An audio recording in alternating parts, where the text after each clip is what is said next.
খবর পাই যে আহ, বিশ্বজিৎ দাসের ছেলে বিশ্বজিৎ দাস এর ছেলে বরুণ দাস মিসিং হয়ে যায়। সেই মর্মে আমরা একটা মিসিং ডায়েরি হয় এবং 6 তারিখ 6:30 নাগাদ আহ, আমাদের বরুণ দাসের মৃতদেহ পাওয়া যায় রাজগ্রাম বড়পুকুরের নর্থ ইস্ট পোর্শনে একটা ঝোপের কাছ থেকে। তো তারপরে আমরা আমাদের তদন্ত শুরু হয় এবং শুরু হওয়ার সাথে সাথে আমরা জানতে পারি যে বরুণ দাসের যে স্ত্রী মিতা দাস, তার সাথে তন্ময় দাস বলে একজনের একটা অবৈধ সম্পর্ক ছিল এবং সেটার দরুন এটা প্রায় 1.5-2 বছর ধরে চলছে। তার দরুন এর একটা সংসারে একটা একটা মনোমালিন্যের জায়গা ছিল এবং সেটা থেকে এই মনোমালিন্যটা যখন প্রচন্ড আকারে বৃদ্ধি পায় তখন একটা মদ খেয়ে গালাগালি এইসব চলতো। তারপর থেকে হয় কি এই বরুণ দাসকে সরিয়ে দেওয়ার চিন্তা ভাবনা করে প্রাথমিক জিজ্ঞাসাবাদে যেটা বেরিয়ে আসছে। এবং এই পুরো প্রক্রিয়াটার আহ, ঘটনা এই ঘটনার পুরো সত্যাসত্যটা কিছুটা রিভিলড হয় হচ্ছে বরুণ দাসের মেয়ে এবং মিতা দাসের মেয়ে তাদের কাছে। সেটা আমরা পরে জানতে পারি, যেটা কোলাবোরেট করে।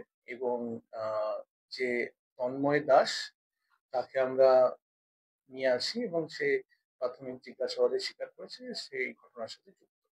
এর সাথে আর কেউ জড়িত আছে কিনা সেটা আমরা পরবর্তীকালে তদন্ত আরো আসবে বলে আশা করছি। কি কারণে বৈবাহিক ওই বিবাহ বহির্ভূত সম্পর্কের। কোথা থেকে ধরে আনা? একে মনে হচ্ছে লয়লা লয়লা লয়লা এটা গোঘাট থানা। গোঘাট থানা কি দিয়ে মারলো? যেটা প্রাথমিক জিজ্ঞাসাবাদে উঠে আসছে যেটা হচ্ছে যে শ্বাসরোধ করে মেরেছে মুখে চাপা দিয়ে। কোন জায়গায় মেরেছে? ওই রাজগ্রাম, ওই পুকুরে। পুকুরের এটা বডিটা পাওয়া গেছে বড় পুকুরের কাছে, তার থেকে আরেকটু দূরে হচ্ছে আরেকটা পুকুর আছে তার ধারে, যেখানে মোটামুটি যাতায়াত চলে। ওইখানে যে ডিসিজড তাকে ডাকে হচ্ছে যে অ্যাকিউজড, মদ খেতে ডাকে এবং যে ডিসিজ তাকে প্রচুর পরিমাণে মদ খাওয়ানো হয় এবং তার বাহ্যিক জ্ঞান সেরকম ছিল না বলেই আমরা জানতে পেরেছি। তারপরে তাকে শ্বাসরোধ এবং তার বডিটাকে তারপর টেনে নিয়ে যাওয়া হয় কিছুটা দূরে বড় পুকুর, সেখানে ঝোপঝাড় আছে, সেখানেই মানে সচরাচর কেউ যায় না ওইখানে। ওটা আমরা আরো আপাতত যেটা জানতে পারছি একজন ইনি ছিলেন, আর সাথে আরো অনেকে ছিল হয়তো, সেটা আমরা আরো জানতে পারবো আশা করি। যাকে অ্যারেস্ট করেছে বিবাহিত তন্ময় দাস। এবং এর সাথে সাথে যেটা আমরা জানতে পারি আরো যে যখন মারা হচ্ছিল, যখন এই শ্বাসরোধ করা হচ্ছিল সেই সময় তন্ময় দাস এবং মিতা দাসের ওরা অন কল ছিল, ফোনে তখন যোগাযোগ ছিল এবং তার সাথে সাথে বলে যে পথের কাঁটা সরিয়ে দেওয়া।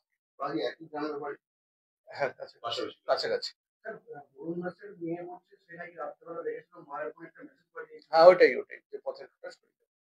এবং পরবর্তীকালে মেয়েকেও বলা হয়, মিতা দাস বলে তার মেয়েকে যে এই ব্যাপারে কাউকে কিছু না জানাতে, নাহলে তাকেও শেষ করে দেয়। অভিযোগ মিতা দাস এই প্ল্যানটা কতদিন আগে কিছুদিন আগে হয়েছিল, কেন কি মদ খেয়ে প্রচন্ড ভাবে একটা বাক বিতণ্ডা হয়, তখন বরুণ দাস তন্ময় দাসকে গালাগালি করে এবং খুব সম্ভবত স্বামী স্ত্রীর মধ্যে কিছু মানে মারধরেরও ঘটনা ঘটে, সবই মদ্যপ অবস্থায়। ত্রিকোণ প্রেমের জেরে প্রথম পক্ষকে একদম একদম। এবং এদের প্রচুর বিবাহ বহির্ভূত প্রচুর সম্পর্ক ছিল দুজনের, একাধিক একাধিক যেটুকু আমরা প্রাথমিকভাবে জানতে পারছি। দুজনকেই গ্রেপ্তার করা হয়েছে। একজনের নাম হচ্ছে আমাদের মিতা দাস, যিনি হচ্ছেন ডিসিজড এর ওয়াইফ, আরেকজন হচ্ছে তন্ময় দাস। তাপস দাস ওরফে তর্ক দাস। মৃত ব্যক্তির নাম হচ্ছে বরুণ দাস। এই তাপস দাস কি করতেন, পেশায় কি ছিল? পেশায় আমরা রাজমিস্ত্রির কাজ করি। দুজনে রাজমিস্ত্রির কাজ করে। রাজমিস্ত্রির কাজ, দুজনে দুজনকে চিনতো, ডিসিজড এবং অ্যাকিউজড। পরিবারের লোক অভিযোগ করছে যে এনার সাথে আরেকজন কোনো ব্যক্তি ছিলেন। হ্যাঁ হ্যাঁ, ওটা আমরা আরো তদন্ত যেরকম এগোতে থাকবে, আমরা যতক্ষণ না কংক্রিট কোনো এভিডেন্স পাচ্ছি ততক্ষণ কিছু বলার মতন জায়গায় নেই। ঠিক আছে।